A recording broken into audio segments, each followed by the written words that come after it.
بسم اللہ الرحمن الرحیم علیکم ورحمۃ اللہ وبرکاتہ نحمدہ ونصلی علی رسولہ الکریم اما بعد۔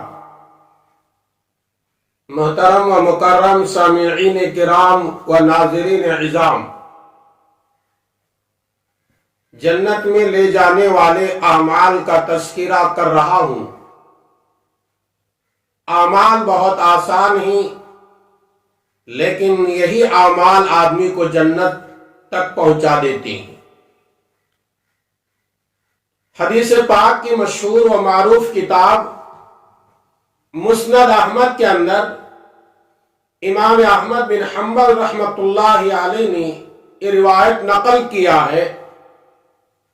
حضرت انس بن مالک رضی اللہ تعالی عنہ اس حدیث کے راوی ہیں۔ وہ فرماتے ہیں کننا جلوسا مع رسول اللہ صلی اللہ علیہ وسلم، ہم حضور اکرم صلی اللہ علیہ وسلم کے ساتھ مجلس میں بیٹھے ہوئے تھے۔ حضور اکرم صلی اللہ علیہ وسلم نے ارشاد فرمایا ابھی تمہارے قریب سے ایک جنتی گزرے گا، اسے دیکھ لو۔ صحابہ نے پلٹ کر دیکھا، ایک انصاری صحابی ابھی وضو کیے ہیں اور ان کے داڑھی سے چہرے سے وضو کے پانی ٹپک رہا ہے اور ان کے بائیں ہاتھ میں جوتے پکڑے ہوئے ہیں۔ صحابہ نے دیکھا یہی انصاری صحابی کے بارے میں حضور اکرم صلی اللہ علیہ وسلم نے جنتی ہونے کی خوشخبری دی، اور وہ دن کی مجلس ختم ہوئی۔ جب دوسرے دن حضور اکرم صلی اللہ علیہ وسلم صحابہ کے مجلس میں تشریف فرماتے، آپ صلی اللہ علیہ وسلم نے دوبارہ ارشاد فرمایا دوسرے دن بھی، اگر کسی کو جنتی انسان کو دیکھنا ہو تو جنتی آ رہا ہے، دیکھ لو۔ صحابہ کہتے ہیں ہم نے پلٹ کر دیکھا، وہی صحابی انصاری صحابی جن کے متعلق آقا نے پہلے دن ارشاد فرمایا تھا کہ جنتی ہے، حضور اکرم صلی اللہ علیہ وسلم نے دوسرے دن بھی ان کے متعلق فرمایا جنتی ہے۔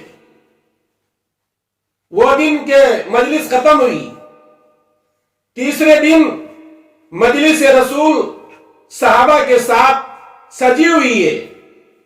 آقا نے فرمایا اگر کسی کو جنتی دیکھنا ہو تو جنتی دیکھ لے۔ صحابہ نے پلٹ کر دیکھا، وہی انصاری صحابی جن کے متعلق آقا نے اس سے 2 مرتبہ جنتی ہونے کی خوشخبری دی ہے۔ تو صحابہ نے تیسرے دن بھی دیکھا کہ وہی انصاری صحابی آ رہے ہیں اور ان کے داڑھی سے اور چہرے سے وضو کے پانی کے قطرے ٹپک رہے ہیں اور ان کے بائیں ہاتھ میں جوتے ہیں۔ مجلس ختم ہوئی، وہ صحابہ کے مجلس میں تشریف لانے والے صحابی عبداللہ بن عمر فرماتے ہیں میں نے وہ انصاری صحابی جن کے متعلق آقا نے فرمایا تھا کہ وہ جنتی ہے، میں ان کے پیچھے پیچھے ہو لیا اور جا کر میں نے ان سے عرض کیا میں آپ کے گھر میں 3 دن مہمان بننا چاہتا ہوں۔ میں نے میرے گھر میں میرے والد سے کچھ ناراضگی کے جملے کہہ لیے اور جس کی وجہ سے میں نے قسم کھا لی ہے 3 دن تک میرے والد کے گھر میں نہیں پہنچوں گا، اس لیے آپ مہربانی کریں آپ کے گھر میں مجھے مہمان بنا دیں۔ وہ صحابی جن کے متعلق آقا نے 3 دن جنتی ہونے کی خوشخبری دی تھی، وہ صحابی تیار ہوئے، عرض کرنے لگے ضرور میرے گھر میں آ کر تو مہمان بنو۔ عبداللہ بن عمر رضی اللہ تعالی عنہ کا ارادہ یہ تھا میں 3 دن ان کے گھر میں رہوں، رات دن ان کے ساتھ رہ کر ان کے اعمال معلوم کرو، کون سے عمل کی وجہ سے آقا نے ان کو جنتی قرار دیا ہے۔ عبداللہ بن عمر رضی اللہ تعالی عنہ وہ انصاری گھر کے مہمان بنے، صبح سے لے کر شام تک ان کے اعمال کو دیکھا، رات کی زندگی کے ان کے اعمال کو دیکھا، کوئی خاص عمل نہیں، جو اعمال یہ کر رہی وہی اعمال وہ بھی کر رہے ہیں۔ جب رات میں نیند سے بیدار ہو جاتے یا کروٹ بدلتے اللہ کا ذکر کرتے۔